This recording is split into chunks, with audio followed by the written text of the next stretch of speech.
Hey Hunters, Lord here, back with another Wild Hearts video. In today's video, I'm going to talk about the newest Wild Hearts patch and update, which was released today on April 6th, and why I think this update is the perfect time for anyone who stopped playing this game to get back into it, and why this could be the patch that really sets Wild Hearts up for success. Before we get into the patch notes, I've got to give huge props to the Wild Hearts team. It seems like they're really listening to the feedback from the community and trying their utmost to make these changes that we are asking for. The performance has been improved quite a bit, and a ton of these patch notes really show how in line they want to be with what the community wants. Game development is not easy, and I know that when you fix one thing, 10 new issues arise, but it really does seem like they are listening to our feedback and trying their best to make the changes that the players want. I have to commend them for that, and it really gives me hope for the future and longevity of this game. Now onto the patch notes. First and foremost, they finally added an FOV slider. This is huge, as the insanely zoomed in camera coupled with the size of Kimono and the ways in which they move around and jump around to attack oftentimes made it impossible to track them, and you'd have to dodge purely off of instinct or sound cues, making some fights like Lava Backs or the Golden Tempest really frustrating for some hunters.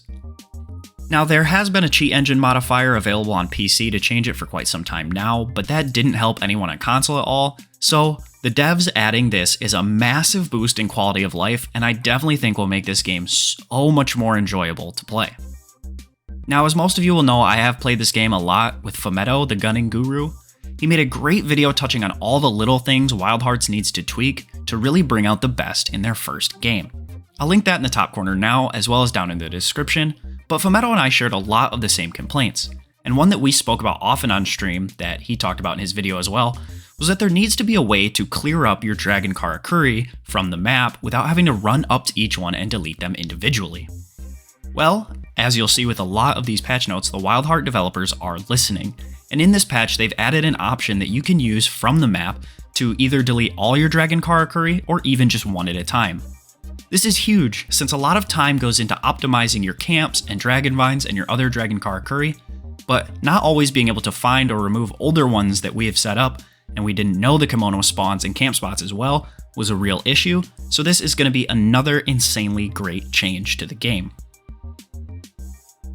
Another nice addition is that when an area change is triggered immediately after slaying a kimono, materials from the broken parts that you didn't manage to carve will automatically be added to your inventory.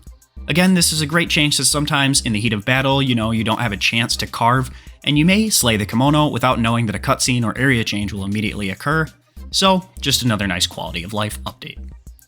Another great change that they made is that the hidden map-specific talismans, which appear as a question mark on the maps, are now easier to see in the world, which I think is a good change. They're usually small swords stuck in pretty obscure places, so even if you do make it to the question mark, they're not always the easiest to spot. So again, just a good quality of life update here from the Wild Heart devs. Now, here's one that, while it's short, is actually a huge change. Now, it says they've adjusted the rain and snow effects. Now, I know personally that the snow map, when the blizzard was going, was borderline unplayable. My computer specs run a Ryzen 5800X and a 3060 Ti as my graphics card, and I know Fumetto's computer is even more powerful than mine, and we both experienced insane frame drops on this map, making combat very hard in this area at certain times.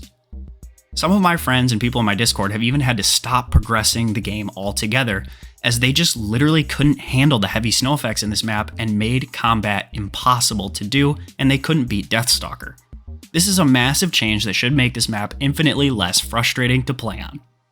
Now, they also note that they've improved some loading times, which I personally have never had an issue with in Wild Hearts, so if some loading screens are faster, that's just going from great to greater in my own personal opinion. Now, there are a ton of weapon balancing changes. I'm not going to go over every single one, and some of them are just small move changes, but I do want to say there are some really great looking buffs to hand cannon, maul, the Karakuri katana, and Nodachi, which all I think is a great idea, hand cannon especially. I did see some minor nerfs to Clawblade and Bow, which Bow already got hit pretty hard in some of the earlier patches, so I'll definitely be interested to hear how these adjustments make Bow now. The amount of Karakuri thread gained from all weapon attacks has also been buffed, which is just a good idea in my personal opinion. Now, if you are interested in going even deeper into these patch notes, there's a lot I didn't cover because I didn't feel like they were super big deal important ones, so I'll be sure to leave them linked in the description and in the pinned comment down below if you want to check them out for yourself. Now, while this update did bring tons of great quality of life changes, it also brought us a new kimono and a new fusion karakuri called the Spinning Top, as well as a new weapon and armor buff system called Limit Breaking. I'm especially excited for Limit Breaking, as armors and weapons will have unique enhancements and effects that you can add to them using different materials, which really adds a nice extra stage to the endgame. This update is quite literally a game changer, and if you haven't been on Wild Hearts in a while, or if you put it down because of the performance issues, I think now is the perfect time to pick up Wild Hearts again and jump straight back into the action. All in all, I really think the developers are listening to us and really trying to make the best changes they can to this game. This gives me great hope for Wild Hearts' future, and with it being their first real entry into this genre, I think they're getting along quite well. It really is unfortunate that the game released with the issues that it had, but I think we can all recognize that they are really trying to right those wrongs and give us a great monster hunting experience.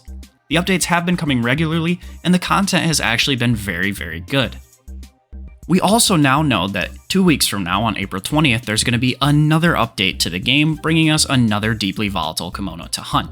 So, with the regular updates and the consistent patches and improvements that they're trying to make, I really do have high hopes for this game now and well into its future life cycle. So that's really all I have for this one, guys. If you did enjoy, be sure to leave a like down below, subscribe if you're new to the channel or new to Wild Hearts. And with all that being said, thank you guys so much for watching. I wish you all a good day and happy hunting.